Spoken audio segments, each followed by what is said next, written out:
Hey guys, welcome to my home vlogs. Today's special vegetable masala khichdi.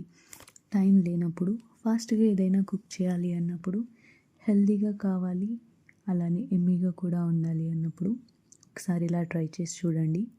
చాలా బాగుంటుంది. దీన్ని మనం ఘీతో ఆనియన్ రైతాతో తింటే బాగుంటుందండి. దీన్ని ఎలా కుక్ చేసుకోవాలో ఇప్పుడు మనం చూసేద్దాం. ముందుగా స్టవ్ మీద కుక్కర్ పెట్టి ఆయిల్ కానీ ఘీ కానీ వేసుకోవాలండి. నేను ఇక్కడ ఆయిల్ యూస్ చేస్తున్నాను. ఆయిల్ హీట్ అయిన తర్వాత సన్నగా తరిగిన అల్లాన్ని వేసుకుని ఫ్రై చేసుకోవాలి. ఇక్కడ అల్లం అనేది గోల్డ్ కలర్లో వచ్చేంత వరకు ఫ్రై చేసుకోవాలండి. అప్పుడే దాని ఫ్లేవర్ అనేది మనకి మంచిగా తెలుస్తుంది. అల్లం ఫ్రై అయిన తర్వాత 1 టీ స్పూన్ ఆవాలు, 1/2 టీ స్పూన్ జీలకర్ర, 1/2 టీ స్పూన్ మినపప్పు వేసి ఫ్రై చేసుకోవాలండి. మినపప్పు అనేది మనకి రెడ్ కలర్లో వచ్చేంత వరకు ఫ్రై చేసుకోవాలి. ఇలా ఫ్రై అయిన తర్వాత 2-3 రెబ్బల కరివేపాకు వేసి ఫ్రై చేసుకోవాలి. కరివేపాకు ఫ్రై అయిన తర్వాత ఒక పెద్ద సైజు ఉల్లిపాయని చిన్న ముక్కలుగా కట్ చేసుకుని, అలాగే 2-3 పచ్చిమిరపకాయలు వేసుకుని మనం ఫ్రై చేసుకోవాలి. ఇక్కడ ఎక్స్ట్రాగా మనం కారం ఏమీ యాడ్ చేయం కాబట్టి మన స్పైస్కి తగ్గట్టుగా ఇక్కడే మనం పచ్చిమిర్చిని యాడ్ చేసుకోవాలన్నమాట. నేను మీడియం స్పైస్లో కుక్ చేస్తున్నాను కాబట్టి 2 పచ్చిమిరపకాయలు అయితే యాడ్ చేసుకున్నాను. ఆనియన్స్ అనేవి గోల్డ్ కలర్లో ఫ్రై అయిన తర్వాత ఒక పెద్ద సైజ్ టమాటాని యాడ్ చేసుకోవాలి. టమాటాలు మగ్గిన తర్వాత వెజిటేబుల్స్ని యాడ్ చేసుకోవాలండి. వెజిటేబుల్స్ అనేవి మన ఇష్టం. ఇక్కడ నేను క్యారెట్ అండ్ అలాగే పొటాటో తీసుకున్నాను.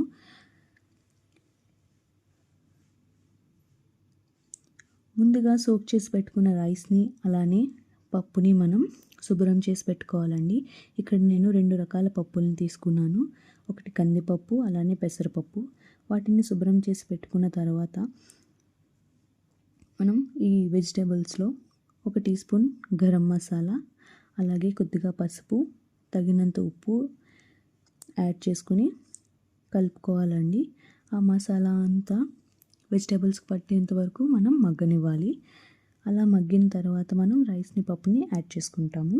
ఇక్కడ నేను యూస్ చేసిన మసాలా అనేది హోమ్ మేడ్ అండి. ఆ రెసిపీ అనేది నేను ముందు వ్లాగ్స్లో షేర్ చేస్తాను.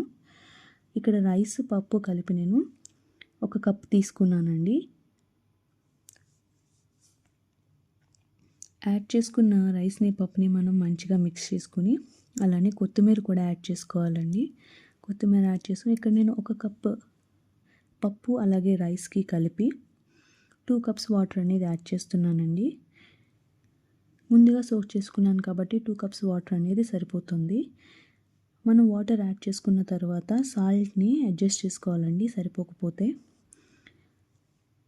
కుక్కర్ని మూత పెట్టి 3 విజిల్స్ వచ్చేంత వరకు మనం సిమ్లో కుక్ చేసుకోవాలి. 3 విజిల్స్ వచ్చిన తర్వాత ప్రెషర్ అంతా పోయిన తర్వాత మనం ఒకసారి కుక్కర్ మూతని తీసి మిక్స్ చేసుకోవాలండి.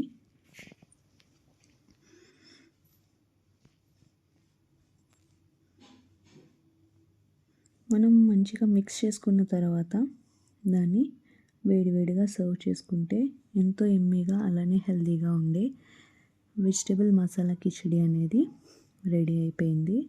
దీనిని మనం ఘీతో ఆనియన్ రైతాతో తింటే చాలా ఎమ్మీగా ఉంటుంది.